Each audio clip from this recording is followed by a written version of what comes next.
మిగతా టైంలో మనం కులాలు మిగతా చుట్టాలు అన్ని కొట్లాడుకున్నా కూడా హిందూ అనేసరికి మనమంతా ఒకటే యూనిటీ అనే భావనతో ఎక్కడైనా ఏదైనా ఒక గుళ్ళగాని ఇంకొకనాన్న కానీ కూర్చొని మనలో ఏ బాధ ఉన్నా ఏదైనా చెప్పుకోవాలి. అదేవిధంగా మనం ఎక్కడో బంగ్లాదేశ్లో జరిగింది మనకెందుకులే, ఇప్పుడు చూస్తున్నాం కొందరు ఇప్పటికీ కూడా షాప్ తీసుకున్నారు, మనకెందుకులే అని అనుకోకుండా మన ఇల్లు ప్రపంచంలో ఎక్కడ ఏది జరిగినా కూడా ఉదాహరణకు సేఫ్ పాలిస్తున్నా అంటారు, సేఫ్ సిరియా అంటారు, ఎక్కడెక్కడ ఉంది ఆ వర్గాల వాళ్ళు. మరి మనం ఎందుకు అంటే మనం కేవలం గుళ్ళకు ఓన్లీ మన పొద్దున దాకా పని చేసుకుంటాం, పొద్దున దాకా నౌకరీ చేస్తాం కాబట్టి ఏదో మనం రిలాక్స్ అయ్యేందుకు తిరిగిపోతున్నాం, ఆ దేవుని భక్తిని పోతున్నాం.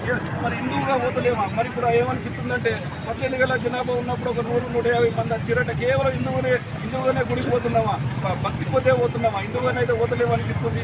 కాబట్టి మనలో ఈ యొక్క ఏదైతున్నదో దాన్ని మనం చెప్పేసుకొని అందరూ దాదాపు నెక్స్ట్ మనం మళ్ళీ ఒక 10 రోజుల ఇంకో ప్రోగ్రాం చేసి ఒక 1000 మందికి తక్కువ కాకుండా